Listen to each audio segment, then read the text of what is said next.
తో సువార్త ఆరంభిస్తున్నాం.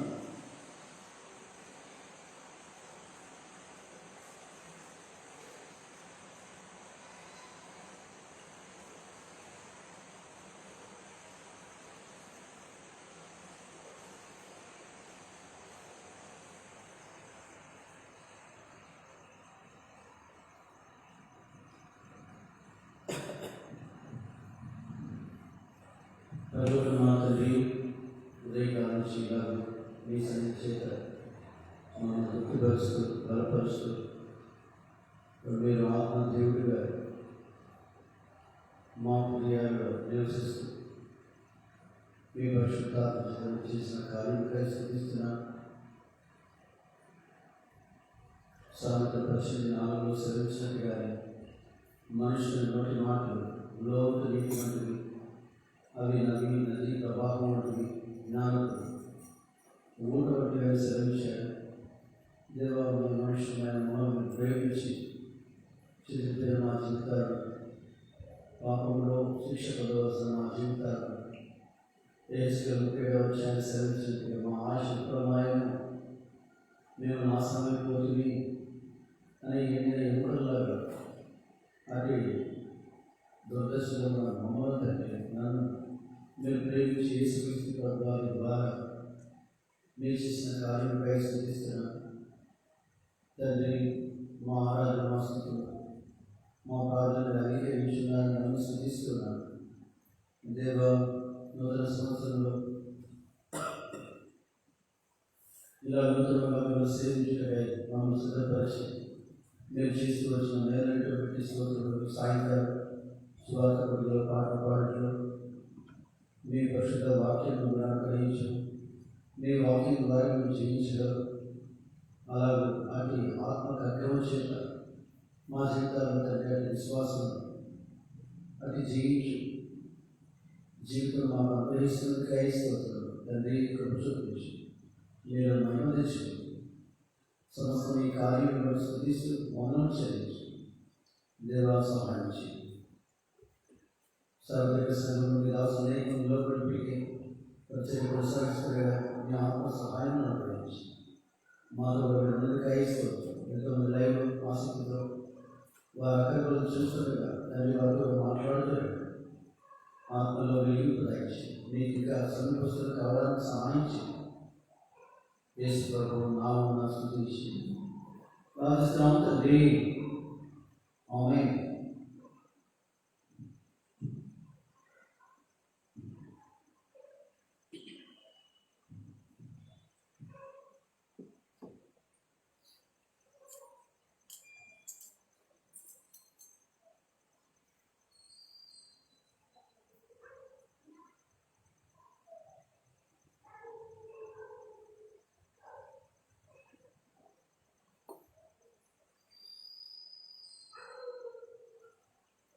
చూడండి,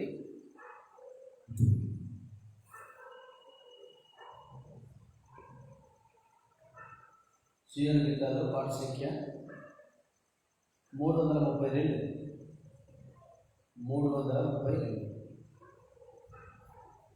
ధన్య ధన్య యేసునామం, జయ జయ ప్రభునామం. 332.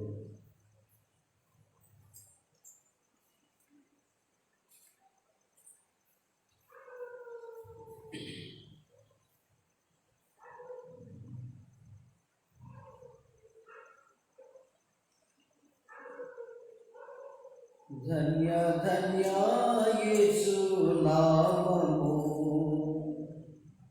జయ జయ ప్రభు నామము. ధన్య ధన్య యేసు నామము,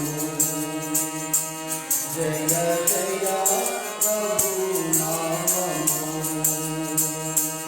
యేసు ప్రేరణ ముక్తి దొరకు, యేసు ప్రేరణ ముక్తి దొరకు. ప్రభు నామమే శోభి పరచు, ప్రభు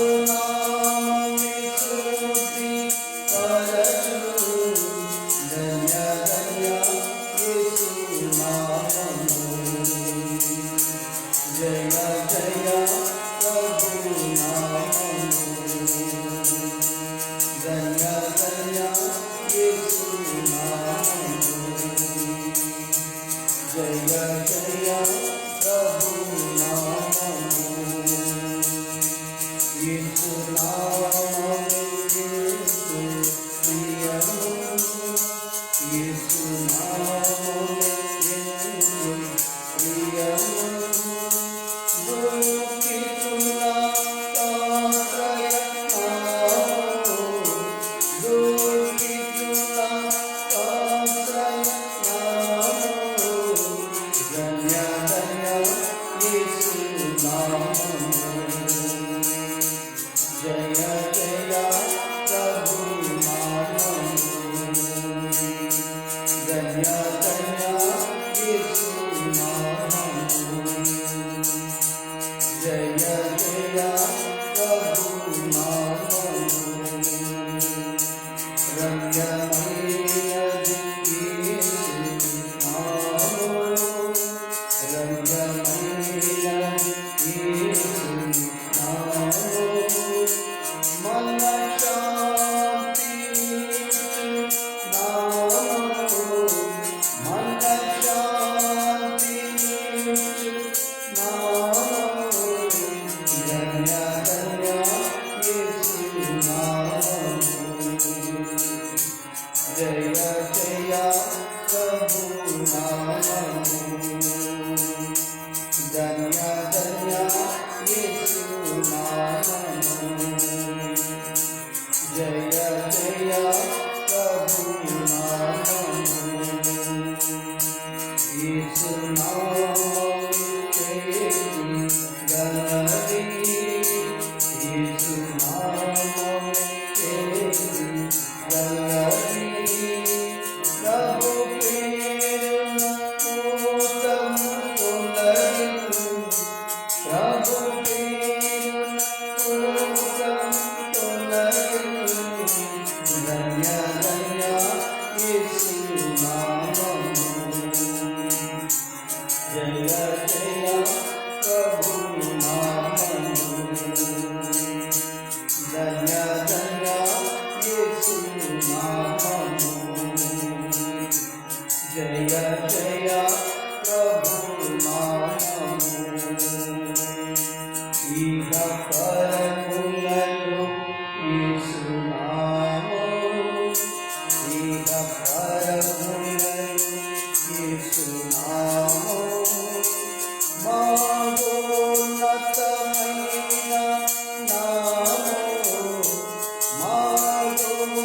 మహోన్నతమైన నామము ధన్య ధన్య యేసు నామము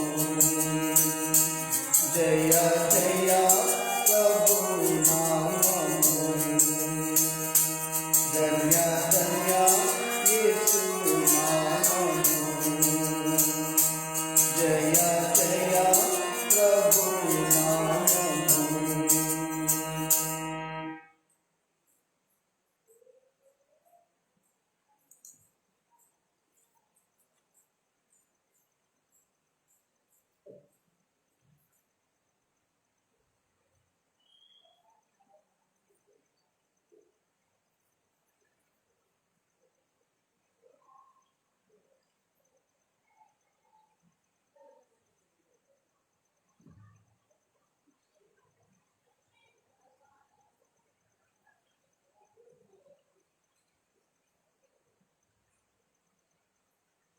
మరొక పాట పాడుకుందాం. పాట సంఖ్య 334.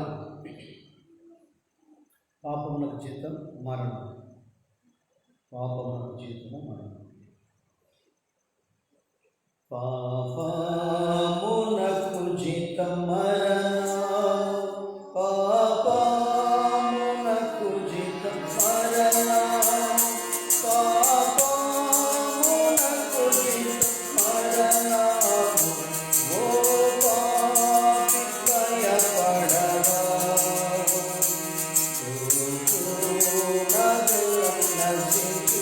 నిశ్చయం చూచు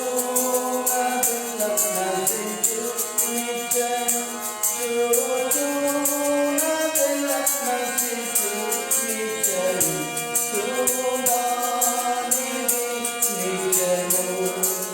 హల్లెలూయా యేసురాజు వచ్చును ఇక కృతకాలమే మోక్షమందు చేరుదము. యేసురాజు వచ్చును ఇక కృతకాలమే మోక్షమందు చేరుదము. లోకసుఖం నమ్మకు నమ్మకు లోకసుఖము నమ్మకు నమ్మకు లోకసుఖం నమ్మకు నమ్మకు ఆయుష్యము మాయమగు. నీ జీవము పోవు సమయమున నీ ప్రాణము పోవు సమయమున నీ ప్రాణము పోవు సమయమున జీవముంచరాదు. హల్లెలూయా యేసురాజు వచ్చును ఇక కృతకాలమే మోక్షమందు చేరుదము. యేసురాజు వచ్చును ఇక కృతకాలమే మోక్షమందు చేరుదము. నీ కాలమెల్ల వ్యర్థమగుచున్నది నీ కాలమెల్ల వ్యర్థమగుచున్నది నీ కాలమెల్ల వ్యర్థమగుచున్నది లోకమాయల ఎందునము.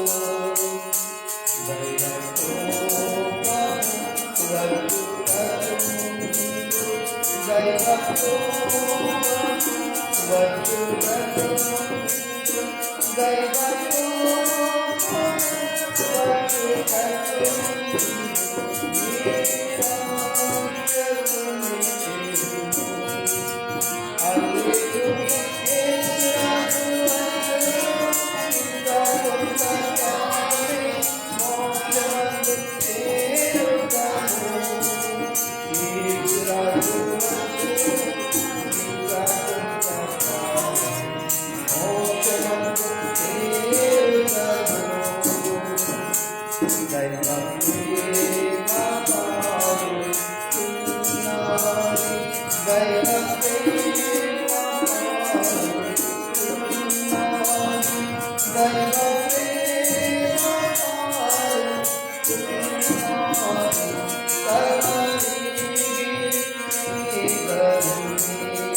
వచ్చుటకు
మొదటి దశలో రాసిన పత్రిక 4వ అధ్యాయం మొదటి నుంచి 8 వచనాలు మనం మార్చి చదువుకుందాం. దశలో రాసిన పత్రిక మొదటి పత్రిక 4వ అధ్యాయం. మెట్టుకు సహోదరులారా, మేము ప్రభువైన యేసు ద్వారా మీకు ఇచ్చిన ఆజ్ఞను మీరు ఎరుగుదరు కాగా మీరు ఎలా నడుచుకొని దేవుని సంతోషపరచవలను మా వలన నేర్చుకున్న ప్రకారంగా మీరు నడుచుకొనిచున్నారు. ఈ విషయంలో మీరు అంతకంతకు అభివృద్ధి ఉండవాలని మిమ్మల్ని వేడుకొని ప్రభువైన యేసునందు హెచ్చరించుచున్నాము. మీరు పరిశుద్ధులగుటయే అనగా మీరు జాగ్రత్తలకు దూరముగా ఉంటే దేవుని చిత్తము. మీరు ప్రతివాడును దేవుని ఎరుగని అన్ని జనుల వలె కామాభిలషణకు కాక పరిశుద్ధత ఎదును ఘనత ఎదును తన ఘటము ఎట్లు కాపాడు కొనవలేను అది ఎరిగి ఉంటే దేవుని చిత్తము. ఈ విషయం ఎవడును అతిక్రమించి తన సహోదరునికి మోసము చేయకుండవలేదు. ఎందుకనగా మేము పూర్వం మీతో చెప్పి సాక్ష్యం ఇచ్చిన ప్రకారం ప్రభు వీటన్నిటి విషయమై ప్రతిదండన చేయవాడు. పరిశుద్ధులొకటికే దేవుడు మనల్ని పిలిచిన కానీ అపవిత్రులుగా ఉండటకు పిలువలేదు. కాబట్టి ఉపేక్షించేవాడు మనుషులు ఉపేక్షించడు, కానీ మీకు తన పరిశుద్ధాత్మను అనుగ్రహించిన దేవుడినే ఉపేక్షిస్తున్నాడు. మనం ఇంకో భాగం చదువుతున్నామండి. పేతురు రాసిన 2వ పత్రిక మొదటి అధ్యాయం. పేతురు రాసిన 2వ పత్రిక 2వ పత్రిక 2వ అధ్యాయం. పేతురు రాసిన 2వ పత్రిక 2వ అధ్యాయం. ఈ అధ్యాయంలో మనము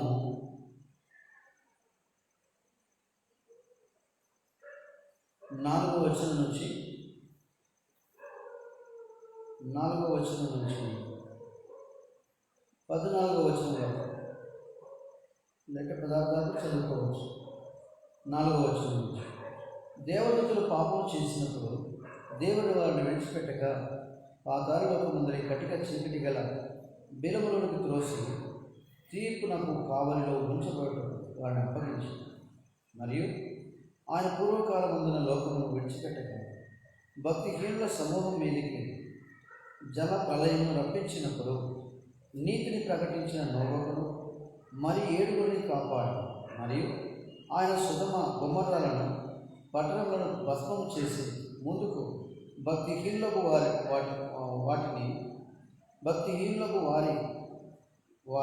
వాటిని దృష్టాంతముగా ఉంచుటకై వాటికి నాశనము విధించి దుర్మార్గుల కామ వికారయుక్తమైన నడవడి చేత బాధపడిన నీతిమంతులకు లోతును తప్పించెను. ఆ నీతిమంతుడు వారి మధ్యన కాపురం ఉండి తాను చూసిన వాటిని బట్టి వినిన వాటిని బట్టి వారి అక్రమమైన క్రియల విషయంలో దినదినము నీతిగల తన మనసును నొప్పించుకొనుచు వచ్చింది. భక్తులను శోధనల నుండి తప్పించుటకు దుర్నీతి పరులను ముఖ్యముగా మలినమైన దురాశ కలిగి శరీరానుసారంగా నడుచుకొనుచు ప్రభుత్వమును నిరాకరించు శిక్షలో ఉంచబడిన వారిని తీర్పు దినము వరకు కావల్లో ఉంచుటకు ప్రభు సమర్థుడు. వీరు దిగువ గలవారు స్వేచ్ఛాపరులున్నై మహాత్ములను దూషింప వెరవకై ఉన్నారు. దేవదూతలు వారికంటే మరి అధికమైన బలము శక్తి గలవారైనను ప్రభు ఎదుట వారిని దూషించి వారి మీద నేరము మోపబెరతలు. వారైతే పట్టబడి చంపబడుటకే స్వభావసిద్ధంగా పుట్టిన వివేక శూన్యములకు మృగముల వలె ఉండి తమకు తెలియని విషయంలో గురించి దూషించు తమ దుష్ప్రవర్తనకు ప్రతిఫలముగా హానిని అనుభవించు తాము చేయు నాశనముతోనే తాము నాశనం పొందరు. ఒకనాటి సుఖానుభవము సంతోషమని ఎంచుకోగలరు. వారు కలకలను నిందాస్పదులనై తమ ప్రేమ విందులలో మీతో కూడా అన్నపానులు పుచ్చుకొంచు తమ భోగములు ఏదో సుఖించుదురు.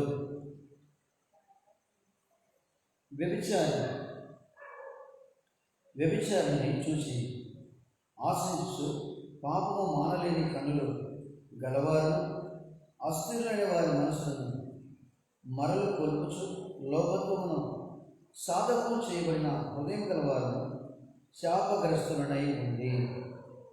తినని మార్గం విడిచి బెయ్యరు కుమారుడైన బిలాము పోయిన మార్గంలో ఒకటి త్రోవ తప్పిపోయింది.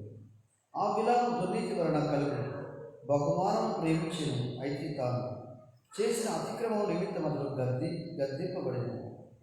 ఎట్లనగా నోరు లేని గార్ధపు మానవ స్వరంతో మాట్లాడి ఆ ప్రవక్త యొక్క వెరితనము అడ్డగించింది.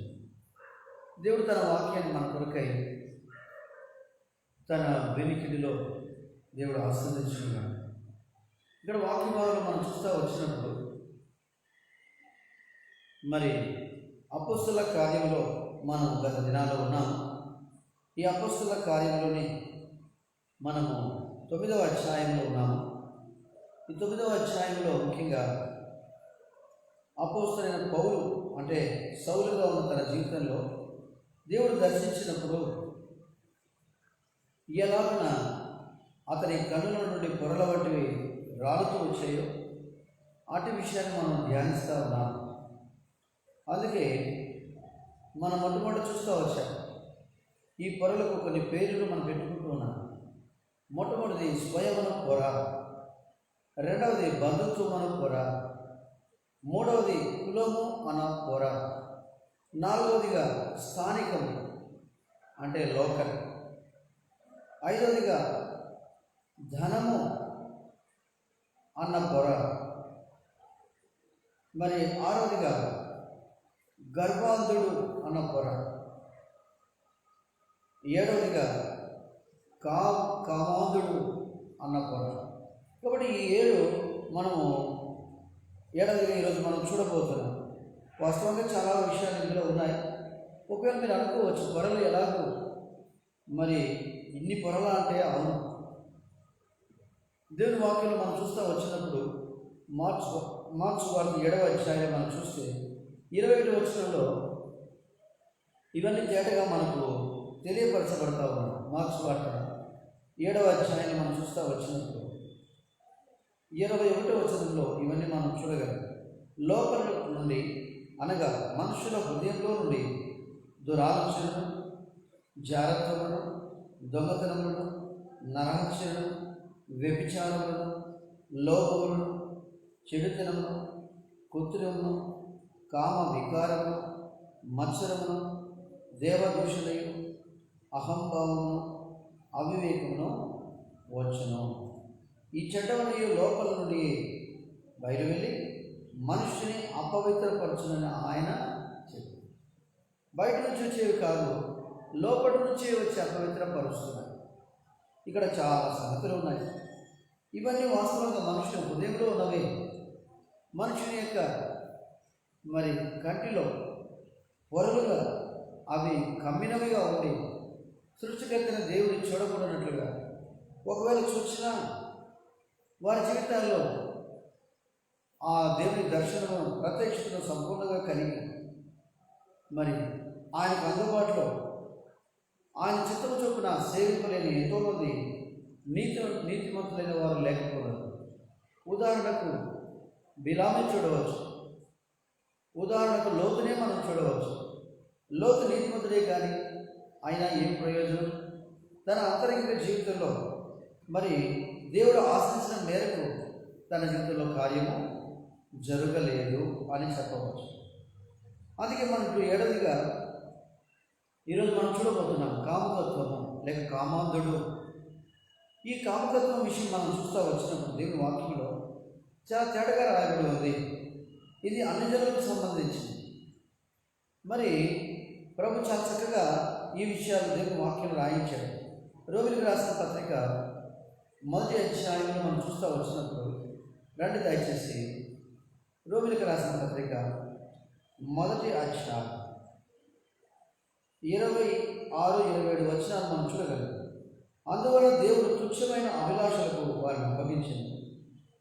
వారి స్త్రీలు సైతము స్వాభావికమైన ధర్మమును విడిచి స్వాభావిక విరుద్ధమైన ధర్మమును అనుసరించుడి. అటువలే పురుషులు కూడా స్త్రీ యొక్క స్వాభావికమైన ధర్మమును విడిచి పురుషులతో పురుషులు అవాచ్యమైనది చేయొచ్చు తమ తప్పిదములకు తగిన ప్రతిఫలను పొందుచు ఒకరి ఎడల ఒకరు కామతత్తులైనవి. ఇది ఎంత భయంకరమో చూడండి. ఇక్కడ అందుకే మన దేవుని వాక్యంలో చూస్తున్నాం. అటువలే పురుషులు స్త్రీలు కూడా వీరు ఏం చేయగలుగుతున్నారు అంటే రాయబడింది, స్త్రీలు సైతము ఏం చేస్తున్నారట, స్వాభావికమైన ధర్మమును విడిచి. కాబట్టి స్త్రీలు మరి వెంట్రుకలు పెంచుకుంట ఘనత అన్న విషయం రాయబడింది. అయితే వారు వెంట్రుకలను కత్తిరించేవారు ఉన్నారు. అయితే పురుషులు మరి వెంట్రుకలు పెంచుకోకూడదు వాక్య ప్రకారంగా. అయితే వారు వెంట్రుకలు పెంచుకొని జడలేసుకునే వారు ఉన్నారు ఈ దినాల్లో కూడా. అంటే మనం ఏం చూడగలుగుతున్నాం, వారి వస్త్రాలు వీరు, వీరి వస్త్రాలు వారు ధరించుకునే వారిగా ఉన్నారు. ఒకవేళ పట్టణాల్లో నడిచి వెళ్తూ ఉంటే ప్యాంటు వేసుకుని మరి మగపిల్లలు నడుస్తూ ఉన్నారు. మగపిల్లలు నడిస్తే నడవని అదే ప్యాంటు ఎవరు వేసుకున్నారు, స్త్రీలు కూడా వేసుకున్నారు. అసలు ఈ అబ్బాయా లేక అమ్మాయా అన్నట్టుగా మరి సందేహం. వెనక జుట్టు కూడా ఉంటుంది. ఒకవేళ మనం అమ్మాయి అనుకొని జుట్టు అనుకొని వెళ్ళి చూస్తే అబ్బాయి మీసాలు కూడా ఉంటాయి. అంటే ఎందుకు ఇలాగన అంటే మనుషులు చూడండి స్వాభావికమైన ధర్మాన్ని విడిచి విరుద్ధమైన ధర్మమును అనుసరించేవాడిగా ఈనాడు తుచ్చ అభిలాషంలో ఉన్నారు. నిజంగా మనుషులు ఎలాంటి, అందుకే రాయబడింది ప్యాషన్ ఫర్ వన్ అనదర్ అని రాయబడింది. అంటే వారు మరి ఒకరికి ఒకరు అవాచ్యమైన లేక తగ్గిపోయే ఆ ఇచ్చలు, అంటే అన్నజనుల యొక్క ఇచ్చలను ప్యాషన్ ఫర్ జెంటైల్స్. కాబట్టి ఒకరినొకరు అప్పగించుకుంటూ ఒకరిని నిజంగా అవాచ్యంగా పాపం చేయవారిగా ఉన్నారు. ఆ మధ్యలో మనం చూడవచ్చు పేపర్లో మరి పురుషులు వివాహం చేసుకుంటున్నారు. ఇది ఎలాగ సాధ్యం? ఇది స్వాభావికమైనదా? కాదు కదా. దేవుడు పురుషుని కానీ పుట్టించాడు, స్త్రీని కానీ పుట్టించాడు. కాబట్టి స్వభావసిద్ధంగా ఉండడానికి ఇష్టపడక వారు అవాచ్యమైనవి అంటే ధర్మ విరుద్ధమైనవి అనుసరించే వారిగా ఉన్నారు ఈ లోకంలో. ఎంతోమంది అనుచరులు ఇట్టి దుస్థితిలో ఉన్నారు. అయితే ఇక్కడ మనం గమనించాల్సింది ఏంటి అంటే అనుచరుల విషయమై దేవుడు చక్కగా రాయించి ఉన్నాడు. అలాగూ వారు చేస్తారు అని దేవుడు రాయించాడు. అయితే ఈనాడు దేవుడి పిల్లలమైన మనకెందుకు ఈ విషయాలను చెబుతున్నాడు అంటే మన పిల్లలు మన కుటుంబాలు ఈ యొక్క స్వాభావికమైన ధర్మాన్ని విడిచి దేవునికి విరుద్ధమైన స్వభావాన్ని మనం అనుసరించడం తగదు అని చెబుతున్నాడు. అందుకే మన పిల్లలు కూడా ఈ దినాల్లో అనేకమైన దేవునికి విరుద్ధమైన ప్యాషన్స్ అంటే ఇచ్చలు వారు కోరుకునే వారిగా ఉంటారు. కాబట్టి జాగ్రత్త దేవుని ప్రజలారు. దేవుడు చాలా చక్కగా చెప్తూ వచ్చాడు ఈ కామకత్వం విషయం. కామకత్వంలోనే మరొకటి వ్యభిచారం అని చెప్పవచ్చు. ఈ కామకత్వం విషయం మనం చూస్తూ వచ్చినప్పుడు దేవుడు చాలా వివరంగా రాయించి వచ్చాడు. ఏమై రాయించాడు దేవుని వాక్యంలో మనం చూస్తూ వచ్చినప్పుడు ఇందాక మార్క్స్ వార్త 7:21 మనం చూస్తూ వచ్చాం. మనిషిని అపవిత్రపరిచినవి ఏవి అని మనం చూస్తూ వచ్చాం. అవి బయట నుంచి కాదు కానీ లోపల నుండి మనుషుల హృదయంలో నుండి మరి మనిషిని అపవిత్రపరిచేవిగా ఉన్నాయని మనం చూడగలుగుతాము. కాబట్టి ఇట్టి వారికి ప్రతిదండన అంటే శిక్ష దేవుడు ఏర్పాటు చేశాడు. ప్రతిదండన శిక్షను వారికి నియమించాడు దేవుడు. అందుకే మొదటి దశలో రాసిన పత్రిక 4వ అధ్యాయంలో మనం చూస్తూ వస్తే 6వ వచనం చివరిలో రాయబడింది ఏమని, ప్రభు వీటన్నిటి విషయమై ప్రతిదండన చేయువాడు అంటే ఒకరోజు శిక్ష ఉంది. కాబట్టి లోకానికి ఈ విషయమై చాలా వివరంగా చెప్పాడు. అయితే దేవుని ప్రజలుగా మనకేం చెప్పాడు అంటే మొదటి దశలోనికి రాసిన పత్రిక 4వ అధ్యాయం మనము 3వ వచనంలో మనం చూస్తే, మీరు పరిశుద్ధులొకటి అనగా మీరు జాగ్రత్తలకు దూరముగా ఉన్నట్టే దేవుని చిత్తము అంటాడు. చూడండి, జాగ్రత్తలకు దూరముగా ఉన్నట్టే. కాబట్టి జాగ్రత్తం వేరు, వ్యభిచారం వేరు.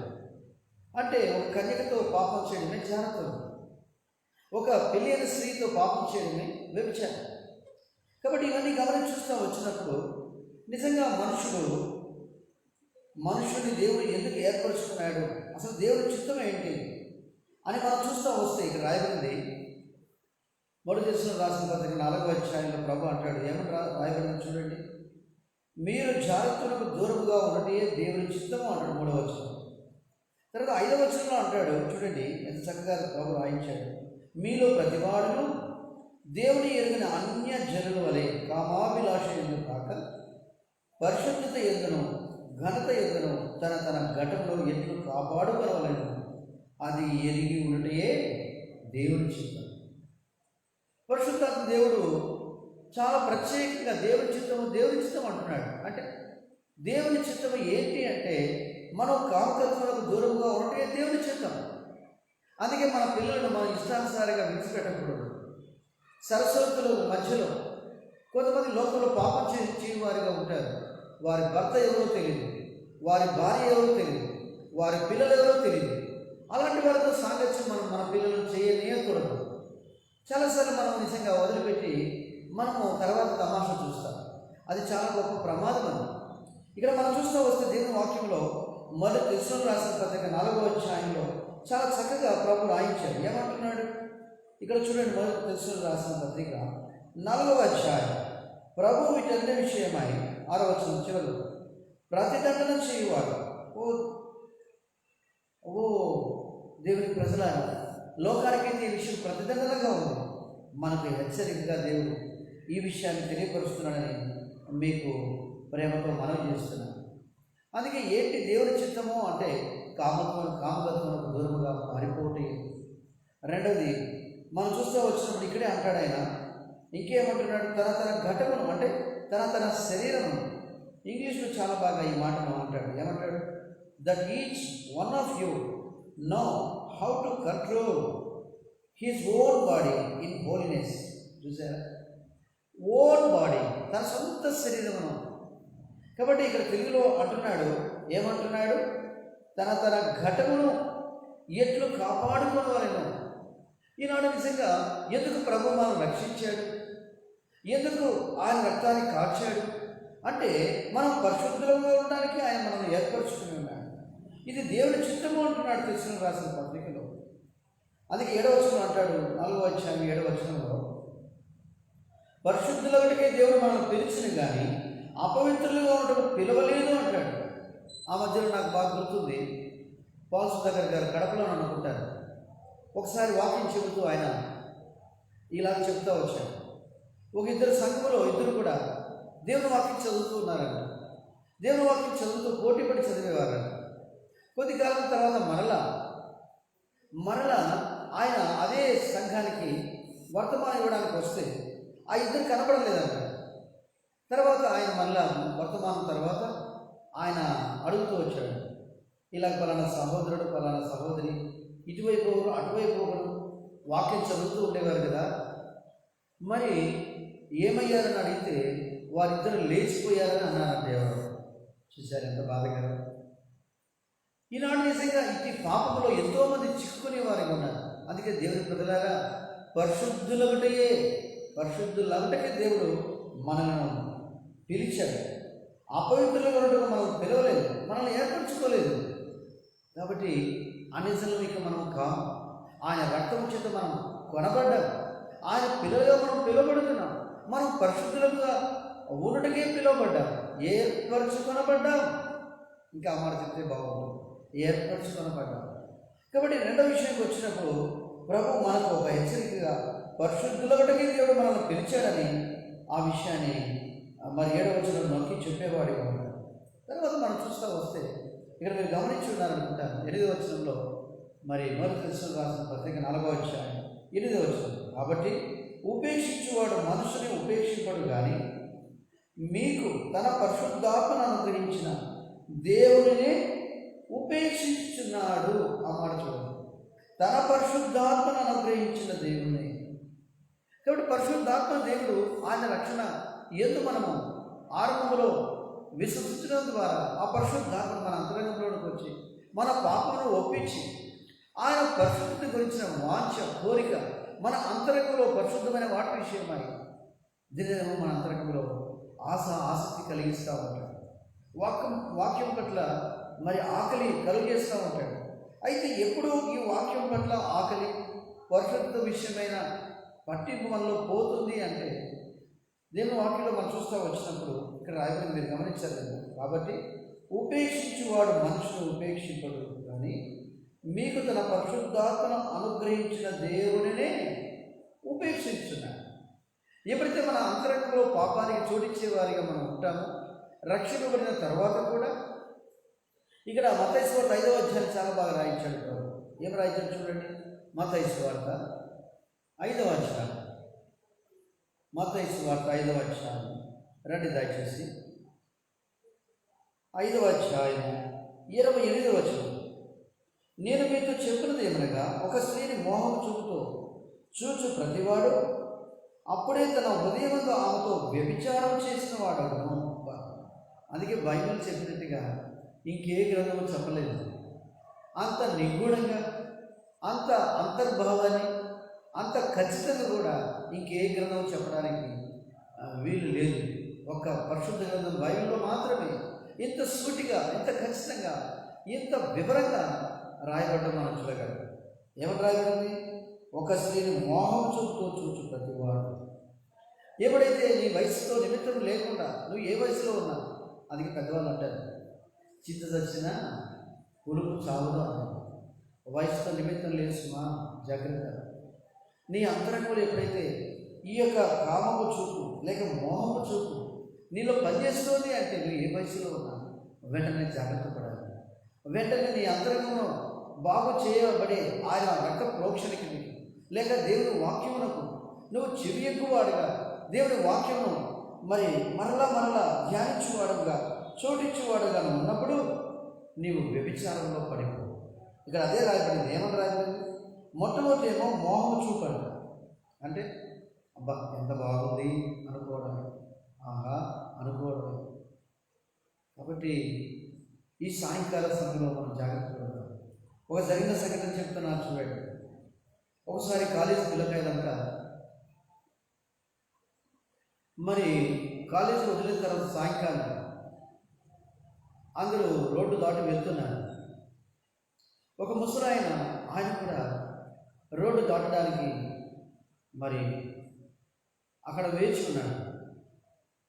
అయితే ఎంతోమంది మగపిల్లలు వచ్చారు.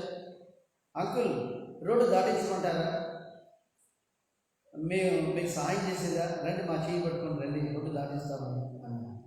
అయితే ఆ ముసలాయన అన్నాడు, చి అని కోపడుతూ వచ్చాడు. కొద్దిసేపు తర్వాత ఆడపిల్లలు వస్తూ వచ్చారు. ఆడపిల్లలో ఒక అందమైన అమ్మాయి,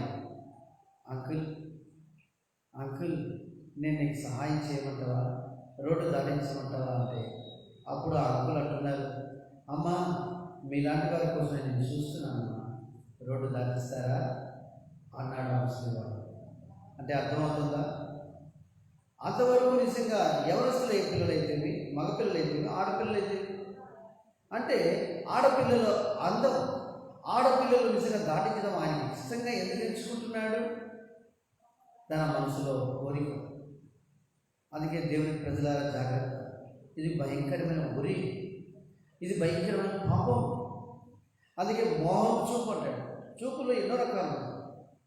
మరి సామాన్యంగా ఒక సహోదరిని, ఒక సిస్టర్ లేక ఇంకొక ఒక వ్యక్తిని మనం చూడటంలో తప్పు లేదు. అయితే అక్కడ రాయడం బాగా చక్కగా మోహం చూపుతో. అందుకే ఈనాడు మనం పరిశుద్ధిలో ఒకటే దేవుని చిత్తమని రాయించిన ప్రభు, నీ దేహాన్ని నువ్వు కంట్రోల్ చేసుకోగలుగుతున్నావా? లేకపోతే నీ ఘటాన్ని కాపాడకపోతే ఈ కామకత్వం అన్న ఈ భయంకరమైన పాపములు, కామాంధుడుగా అది లోకంలో ప్రపంచంలో మనం చూడగలుగుతున్నాం. ఎంత భయంకరమైన అత్యాచారం ఢిల్లీలో మన దేశానికి కేంద్రమైన రాజధాని అయిన దేశ రాజధాని అయిన ఆ ప్రాంతంలో మనం చూడగలుగుతూ వచ్చాం. గత దినాల్లో ఎలాగో జరుగుతూ వస్తున్నాయి. ఇప్పుడు అనేక చోట్ల కూడా ఇది వ్యాపించి ఉంది. అందుకే దేవుని ప్రజలమైన మనమున్న ప్రాంతంలో ఇది ప్రత్యేకమైన ఒక దేవుని పరిశుద్ధతను, మా దేవుడు ఎలాంటి దేవుడు అన్న విషయాన్ని మనం తెలియపరచువారంగా, వారితో వారి సంసోక్తుల్లో మనం పొందేవారం కాకుండా, వారి ఆలోచనలో మనం పాలు పొందేవారం కాకుండా, దేవుని పరిశుద్ధతను వారికి చూపువారంగా మనం ఉన్నప్పుడు, ఒకవేళ వారు మనల్ని ఎగతాళి చేయవచ్చేమో కానీ, అయితే మన జీవితాల్లో ఉన్న ఆ వెలుగును, ఆ పరిశుద్ధతను వారు తప్పకుండా ఈరోజు కాకపోతే రేపు ఒకరోజు గుర్తు చేసుకోగలరు. అందుకే దేవుడు ఈ సాయంకాల సమయంలో దేవుని వాక్యం ద్వారా మనల్ని హెచ్చరిస్తూ వస్తుంది. అందుకే నేను మొట్టమొదటి చెప్పాను ప్రతిదండన విషయమై. రెండవది చెప్తా వచ్చాను, దేవుడు మనల్ని పరిశుద్ధులుగా ఉన్నట్టు ఏర్పరచుకొని ఉన్నాడు. అది దేవుని చిత్తమని చూస్తూ వచ్చాను. మూడవదిగా మనం చూస్తూ ఉన్నాము, రక్షింపబడిన మన జీవితాల్లో మన ఘటాలను, అంటే మన శరీరాన్ని ఎలా మనం కాపాడుకోవాలన్న విషయాన్ని మనం చూడగలుగుతా ఉన్నాం. అందుకే 1 కొరింథీ 7వ అధ్యాయంలో మనం చూస్తూ వచ్చినప్పుడు ఇక్కడ అపోస్తలుడైన పౌలు చాలా చక్కగా వివరిస్తూ వస్తాడు. రండి దయచేసి కొరింథీయులకు రాసిన మొదటి పత్రిక 7వ అధ్యాయం, కొరింథీయులకు రాసిన మొదటి పత్రిక 7వ అధ్యాయం ఇక్కడ 9వ వచనంలో చాలా చక్కగా చెప్తున్నాడు. అయితే మనసు నిలుపలేని ఎడల పెళ్లి చేసుకునవచ్చు, కామకత్తులవుట కంటే పెళ్లి చేసుకున్నట మేలు. అంటే కొంతమంది వివాహం చేసుకునే విషయమై మరి వారికి హెచ్చరిక చేస్తారు. కొంతమంది ఏం చేస్తారు, నేను పెళ్లి చేసుకోను, నేను దేవుని కొరకే పరిశుద్ధంగా ఇలాగే ఉంటాను అంటారు. అయితే వారు మనసు నిలుపుకోలేని వారిగా ఉంటారు. కాబట్టి అలా మనం ఉండకూడదు. దేవుని ప్రజలమైన మనము మరి దేవుడు మనకు చక్కటి సదుపాయాన్ని, అంటే చక్కటి దేవుని ఏర్పాటు. ఆనాడు మరి ఆదాము ఒంటరిగా ఉన్నప్పుడు నరుడు ఒంటరిగా ఉండట మంచిది కాదని దేవుడే మరి ఏమనాలి, దేవుడే గుర్తు చేస్తున్నాడు. దేవుడే ఈ విషయాన్ని రాయించాడు. మరి అంటప్పుడు నువ్వు ఒంటరిగా ఉండడం దేవుని ఉద్దేశం కాదు. ఆ సమాజం బాగలేదు, అందరూ మోసగాలే, నేను ఎలాగో పెళ్లి చేసుకోగలను, నాకు సరైన వరుడు లేక సరైన వధువు నాకు దొరుకుతారా అన్న సంశయంలో మనం ఉండకూడదు.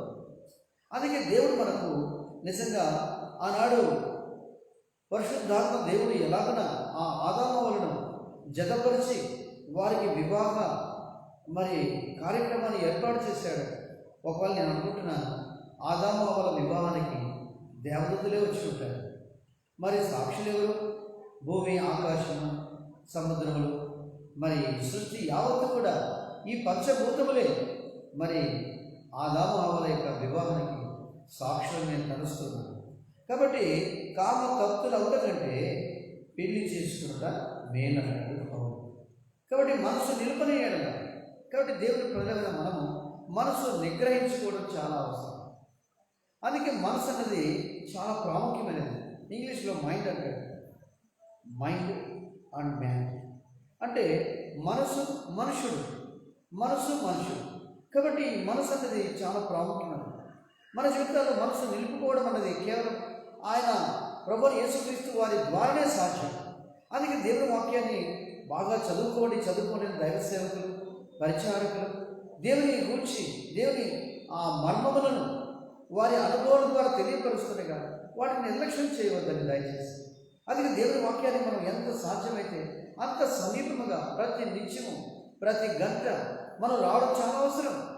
ఎంతగా వాక్యాన్ని మనం సమీపం అవుతామో అంత లోకానికి, అంత శరీరానికి, అంత పాపానికి మనం దూరంగా ఉండగలం.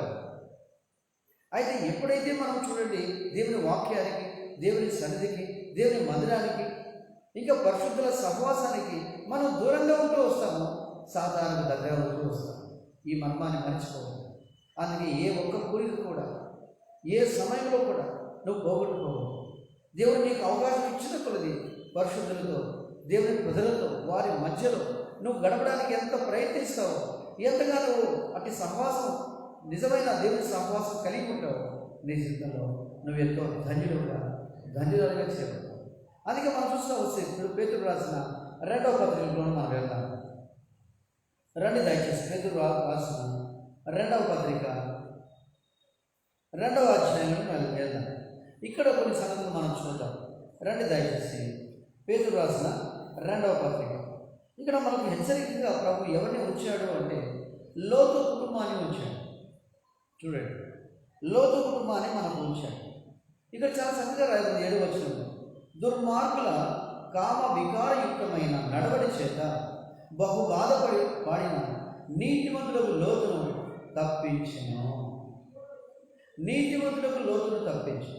మరి నీతిమంతులకు లోతు తప్పింపబడ్డాడు. కానీ అయితే మరి వారి పిల్లల సంగతి ఏంటి? 8వ వచనం, ఆ నీతిమంతుడు వారి మధ్యలో కాపురం ఉండి తాను చూచిన వాటిని బట్టి వినిన వాటిని బట్టి వారి అక్రమమైన క్రియల విషయంలో దినదినము నీతిగల తన మనసును నొప్పించుకొనుచూ వచ్చెను. చూసారా, నొప్పించుకొనుచూ వచ్చాను. ఈనాడు దేవుని ప్రజలారా, అందుకే లోతు మనకు హెచ్చరికగా దేవుడు ఎందుకు వచ్చాడు? లోతు భార్య అంటాడు ప్రభు, లోతు అంటాడు. ఎందుకు? ఆ కుటుంబం ఏమైపోయింది చూడండి అని హెచ్చరిక వచ్చాడు. ఒకవేళ నేను అనుకుంటున్నాను అబ్రహాము గురించి, అబ్రహాం యొక్క భక్తిని గురించి, ఆయన విశ్వాసము, ఆయన సమర్పణ, ఆయన విషయమే మనం ఒకవేళ ధ్యానిస్తూ ఉన్నాము. అది హెచ్చరికగా మనకు ఉంచాడు అబ్రహాం. అయితే లోతు లేకపోతే అబ్రహాం యొక్క విలువ మనం ఎరిగి ఉండేవారు కాదు. ఒకవేళ లోతే లేకపోతే, మరి అబ్రహామే లేకపోతే లోతు సంగతి మనకు అర్థమయ్యేది కాదు. అంటే వెలుగు చీకటిని దేవుడు జతపరిచినట్లుగా కొన్ని విషయాలు మనకు తేటపరచబడడానికి పరిశుద్ధ గ్రంథంలో వెళ్ళి వ్రాసి ఉంచాడు. కొంతమంది అనుకుంటారు, ఎందుకు లోతు కుటుంబాన్ని దేవుడు బైబిల్ ఇలాగూ అవాచ్యమైన కార్యములు చేయడానికి, పాపం చేయడానికి ఆ కుటుంబాన్ని ఉంచి మరి దేవునికి అవమానం కలిగినట్లుగా పెట్టాడు అనుకుంటారు. కాదు, ఎన్నో విషయాలు మనకు దృష్టాంతములుగా హెచ్చరిక ఇవ్వడానికి దేవుడు ఈ యొక్క లోతు కుటుంబాన్ని బైబిల్లో ఉంచాడు. మన హెచ్చరిక కొరకే, మనము తప్పిపోకుండా ఉండడానికి. అందుకే పేతురు రాసిన 2వ పత్రికలో ఇక్కడ లోతు కుటుంబాన్ని మనం చూడగలుగుతాం. 9-10 వచనాలు మనం చూస్తూ వచ్చినప్పుడు, భక్తులను శోధన నుండి తప్పించుటకును దుర్నీతి పరులను ముఖ్యంగా మలినమైన దురాశ కలిగి శరీరానుసారంగా నడుచుకోవచ్చు అంటాడు. సరే, ఆ విషయం కంటే 14వ వచనంలోకి మనం వద్దాం. 14వ వచనం, వ్యభిచారాన్ని చూచి ఆశించు పాపము మానలేని కన్నులు గలవారు, అస్థిరమైన వారి మనసులను మరలు కొలుపుచు లోభత్వమందు సాధకము చేయబడిన హృదయము గలవారును శాపగ్రస్తులనై ఉండి అని రాయి. అస్థిరులైన వారి మనసులను మరలు కొలుపుచు, అస్థిరులైన వారి మనసులను మరలు కొలుపుచు. కొంతమంది రక్షణ తీర్మానం చేసుకుని ఉంటారు, కానీ అయితే వారి జీవితాలు రక్షణ స్థిరత్వం ఉండదు. అంటే రక్షణ నిశ్చిత వారి జీవితాలు ఉండదు. అలాంటి వారు ఎవరు అంటే అస్థిరులైన మనసు గలవారు. అలాంటి వారిని కొంతమంది ఏం చేస్తారంటే మరల కొలుపు వారిగా ఉంటారు. అందుకే ఈ దినాల్లో చూడండి, చాలామందికి నిజంగా వారి జీవితంలో మలినమైన దురాశలు కలిగి శరీరానుసారంగా నడుచుకుంటూ వస్తారు. నిజంగా ఎంతోమంది దేవుని నామములకు అవమానం తెచ్చేవారిగా ఉంటారు. అయితే దేవుని ఉద్దేశం మనకు కాదు. ఇందాక మనం మొదటి దశలో రాసిన 4వ అధ్యాయం మనం చూసినట్టుగానే మనం పరిశుద్ధులో ఉంటే దేవుని చిత్తం. మన ఘటనలను అంటే మన శరీరంలో ఎలా కాపాడుకుంటే దేవుని చిత్తం. అందుకే దేవుని వాక్యంలో ఇక్కడ చాలా చక్కగా మరి లోతు కుటుంబాన్ని మనకు హెచ్చరికగా ఇచ్చాడు. ఆ తర్వాత ప్రవక్త అయిన బిలాము చూడండి. సరే, లోతు కుటుంబం అంటే పర్లేదు, బిలాము కుటుంబం ఎలాగో తగ్గిపోయింది అంటే కామకత్వం కాదు, కానీ ఈయనకు ధనాపేక్ష కలిగిన వాడిగా ఉన్నాడు. ఈయన స్థానం విషయమై మరి వస్తువు విషయమై మోహించిన వాడిగా ఉన్నాడు. ఒక స్త్రీని చూచి మోహము చూపుతూ అన్నట్టుగా తనకు ఇట్టడి బంగారు గురించి ఆలోచన కలిగి ఉన్నాడు.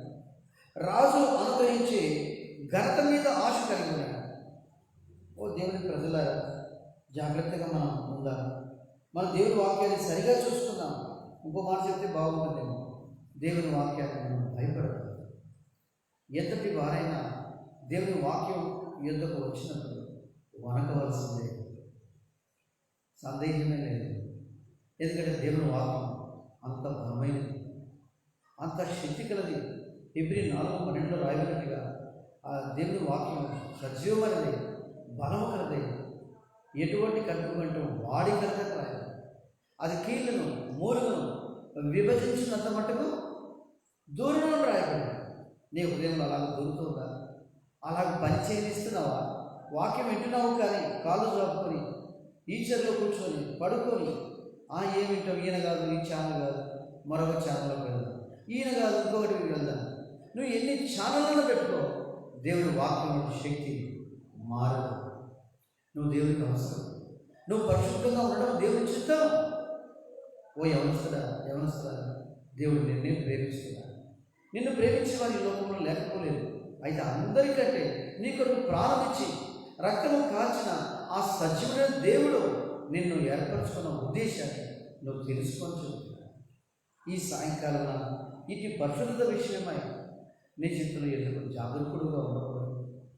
నీ జీవితంలో ఒకవేళ ఇటు జాగ్రత్త లేకపోతే నువ్వు అపవిత్రుడు అయిపోయి నష్టపోయేవాడిగా. లోతు పిల్లలు ఏమయ్యారో చూడు, లోతు కుటుంబం ఏమైనా చూడు. నీతివంతులు అన్న విషయమై రాయబడింది, కానీ వారు మరి దేవుని యొక్క ఉగ్రతలోకి వెళ్ళిపోయారు. దేవుని వాక్యం చాలా చక్కగా 2వ పేతురు రాసిన 2వ పత్రిక 2వ అధ్యాయం మనం చూస్తాం. ఏమని రాయబడింది? 4వ వచనం 5వ వచనం. దేవదూతలు పాపం చేసినప్పుడు దేవుడు వారిని విడిచిపెట్టగా పాతాళలోకి మందలి కటిక చీకటి గల దినములలోనికి త్రోసి తీర్పునకు కావలిలో ఉంచబడుటకు వారిని అప్పగించెను. అప్పగించెను రాయబడింది. తర్వాత మనం చూస్తూ వస్తే, మరియు ఆయన పూర్వకాలం అందున్న లోకమును విడిచిపెట్టక భక్తిహీనుల సమూహం మీదకి జలప్రలయము రప్పించినప్పుడు నీతిని ప్రకటించిన నోహును మరి 7 కాపాడాను. 6వ వచనం సుధమ గుమ్మర విషయం రాయబడింది. మరియు ఆయన సుధమ గుమ్మరాలను పట్టణను భస్మం చేసి ముందుకు భక్తిహీనులకు వారికి వాటిని దృష్టాంతముగా ఉంచుటకై వాటికి నాశనము విధించి. చూసారా? సుధమ గుమ్మరాలను నాశనం చేయలేదా దేవుడు? వారి ఎంత దుర్మార్గులో మనకు తెలుసు. అందుకే సాయంకాల సమయంలో ఈ కాముకత్వము అన్న పొర చాలా భయంకరం. కామాంధుడు అంటారు, గర్వాంధుడు అంటారు. ఈ సాయంకాలం ఎట్టి పొరతో నువ్వు కప్పబడి దేవుని చూడలేని వారిగా, దేవుని ఎరగలేని వాడిగా. అందుకే యెహోవా కార్యములు దొడ్డవి, పశుప్రాయులు వాటిని వివేచిస్తున్నాడు. ఒకవేళ నీ జీవితంలో నేను దేవుడి సేవ పిలుస్తున్నాను, అయితే నీకు ఇష్టమైన అమ్మాయిని లేక నీ ఇష్టమైన వ్యక్తిని పెళ్లి చేసుకుని నువ్వు ఆనందించాలని అనుకుంటున్నావు, నీ సొంత మార్పులలో వెళ్ళాలనుకుంటున్నావు, అది దేవుడి ఉద్దేశం. అందుకే దేవుడు ఒకవేళ నేను సేవకు పిలిస్తే పరిశుద్ధత, నీ చేతులు పరిశుద్ధత లేకుండా నువ్వు ఆయన సేవించలేదు. నీకు వివాహమైనా నువ్వు సంతోషించలేదు. ఎందుకంటే దేవుని చిత్తము కాదు. దేవుని చిత్తము అన్నది ఆయన వాక్యానుసారంగా, ఆయన ఆత్మానుసారంగా మన అంతరంగంలో ఆయన దినము మాట్లాడే మాట.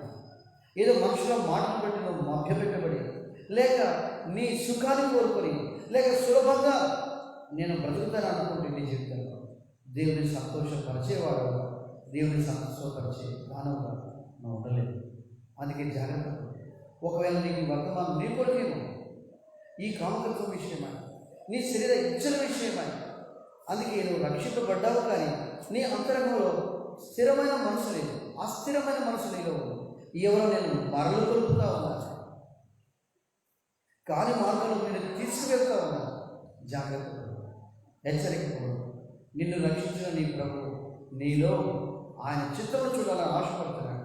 మరి దర్శన రాసిన పత్రిక 4వ అధ్యాయంలో మనం చూసినట్టుగా మరి కామకత్వములకు దూరముగా ఉండటే, జాగ్రత్తలకు దూరముగా ఉండటే దేవుని చిత్తము అన్నాడు. మనం పరిశుద్ధులుగా ఉండటకి మనం పిలువబడిన వారిగా ఉన్నాం. ఎలాగైనా నీ సొంత ఏర్పాట్లతో నువ్వు ఆలోచన చేస్తావు. సాధ్యమైన ఇది దేవుడి ఉద్దేశం అనేది చెప్పగలవా? చెప్పలేవు. ఎవరి సలహా, ఎవరితో ఒక సలహా, ఇలా చేస్తే బాగుంటుంది. గుర్తుపెట్టుకో, మనుషుల సలహా ప్రకారంగా నీ జీవితాన్ని మరి చక్కగా నడిపించుకోవాలంటే సాధ్యం కాదు. నీకు నాయకుడు ప్రభువు యేసుక్రీస్తు వారు, నీకు ఆధారం దేవుని వాక్యమే. కాబట్టి నీ ఆత్మ అంతరంగంలో ఎంతో దుఃఖపడుతూ ఉంది. నీలో ఉన్న దేవుని ఆత్మ ఎంతో దుఃఖపడుతూ కన్నీళ్లు కారుస్తుంది. ఆయన నిన్ను డైరెక్ట్గా ఈరోజు నీతో మాట్లాడుతున్నాడు. ఓ దేవుని బిడ్డ, ఎందుకు ఈ యొక్క తుచ్చమైన అభిలాషలతో లోకాన్ని చూసి మోసపోతుంది? నీ ఆలోచన నుంచి బయటికి రా. ఒక స్త్రీని మోహం చూపుతో చూచువాడు అన్నాడే ప్రభు. నీ ఆలోచనలు మోహం చూపులుగా ఉన్నాయి, అవి దురాలోచనలుగా ఉన్నాయి. నీ పరిశుద్ధతను చెరిపి వేస్తున్నాయి. నీ యందు ప్రభు ఎంతో ఆనందించాలని ఆశపడ్డాడు. ప్రతి నిత్యం నీతో ఎంతో మాట్లాడుకున్నాడు. ఆయన త్రోసివేస్తూ ఉన్నాడు. ఇంకా సెల్ దొరికింది కదా ఈ దినాల్లో, అవి చూసి కాలం గడిపేస్తున్నాడు.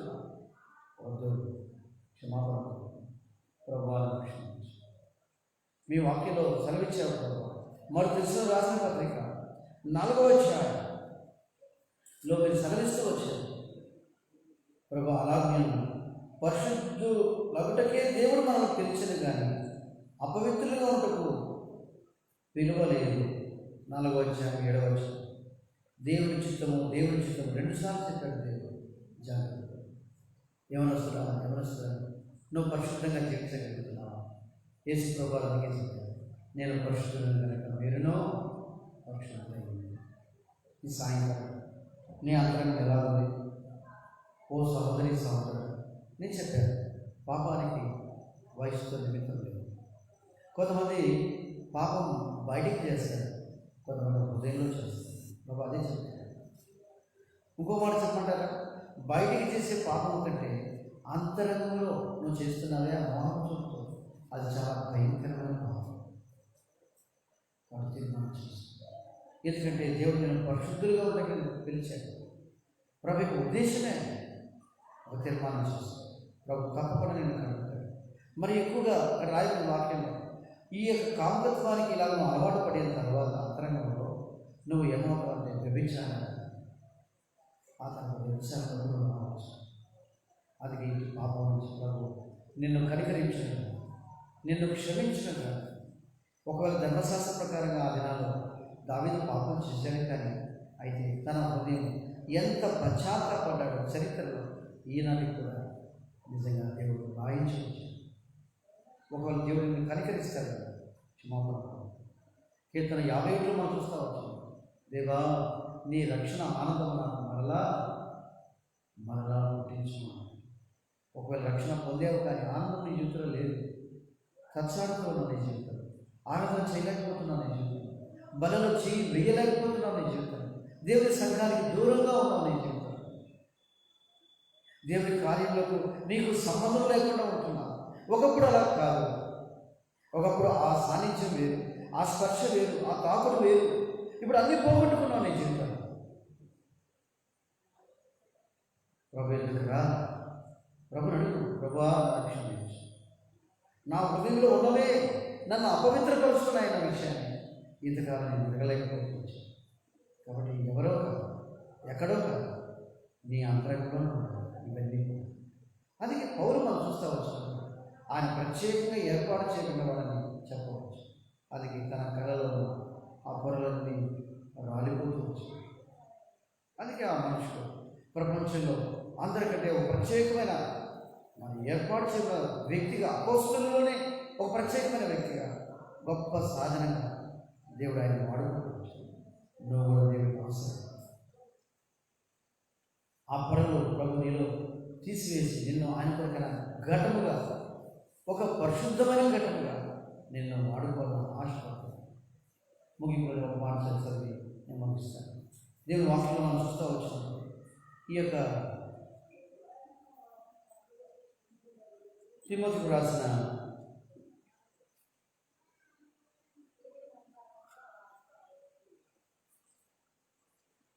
2వ పత్రిక 2వ అధ్యాయం, తిమోతికి రాసిన 2వ పత్రిక 2వ అధ్యాయం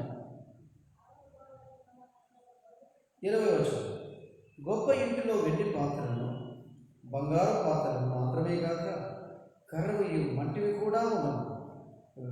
వాటిలో కొన్ని ఘనతను, కొన్ని ఘనహీనతను వినియోగింపబడను. గమనిస్తున్నారు ఇక్కడ, గొప్ప ఇంటిలో వెండి పాత్రలు, బంగారు పాత్రలు మాత్రమే కాదు, కర్రవి వంటివి కూడా ఉన్నాయి. కాబట్టి మనం చూస్తే వెండి పాత్రలు ఉన్నాయి, బంగారు పాత్రలు ఉన్నాయి, కర్రవి ఉన్నాయి, మంటివి కూడా ఉండును రాయి. అంటే మంటివి కూడా ఎందుకు ఉన్నాయి? ఇక్కడ అందుకే ప్రభు చాలా వివరణ ఇస్తున్నాడు. కొన్ని ఘనతను, కొన్ని ఘనహీనతను రాయబడి దీనిలో నువ్వు చేరి ఉన్నావు. ఎలా ఉన్నాడు నువ్వు అపేక్ష కలిగి ఉన్నావు? ఎలా నీ ప్రాణాన్ని, నీ జీవమును ఎలా ఆయన చేతుల్లో పెట్టుకున్నావు? కాబట్టి దేవుని సేవ అంటే అంత సులభమైనది కాదు సుమా. దేవుని సేవించడం అంటే అంత సులభమైనది కాదు సుమా. జాగ్రత్త. దేవుని అడుగు, ప్రభా నేను మెట్టుకు ఒకరిని అనుకుంటాను, నాకు చదివితే బాగుంటుంది. మంటి పాత్రలు, కర్రవియు, వెండివియు, బంగారు పాత్రలు, ఇవి ఎక్కడ ఆరంభమవుతున్నాయంటే మంటి పాత్రల నుంచి. నువ్వు మంటి పాత్రలుగా నా కొద్ది జీవితాన్ని, నాకున్న నా యొక్క దినాలను దేవుని సేవించడానికి నేను ఉపయోగిస్తానని నువ్వు తీర్మానించుకున్నప్పుడు అవి కర్రవిగా మార్చబడుతున్నాయి. కర్రవిగా ఉన్న పాత్రలు ఏమవుతున్నాయి? వెండి పాత్రలుగా చేయబడుతున్నాయి. వెండి పాత్రలుగా ఉన్నవి బంగారు పాత్రలుగా, అంటే మొదటి స్థాయికి వచ్చేవిగా ఉంటాయి. కాబట్టి ఎక్కడ ఆరంభము? మంటి పాత్రలు. నీ జీవితంలో ఉన్న కొద్ది దినాలైనా కనీసం ప్రభా ఈ మంటి పాత్రలైనా గొప్ప ఇంటిలో వచ్చాను, కృతజ్ఞత కలిగి నేను జీవిస్తాను అడుగుతావు. అడిగి చూడు, నీ జీవితంలో దేవుడు ఎంత గొప్ప కార్యం జరిగిస్తాడు. ఆయన కార్యం ఎంత గొప్పదో నువ్వు చక్కగా తెలుసుకోవాలి. ప్రభు అటు కృపను, అటు క్షమాపణ అనుగ్రహించి ఆయన చిత్తాన్ని నెరవేర్చేవారిగా ప్రభుత్వాన్ని చేయండి. నన్ను ప్రార్థన చేసుకున్నాను.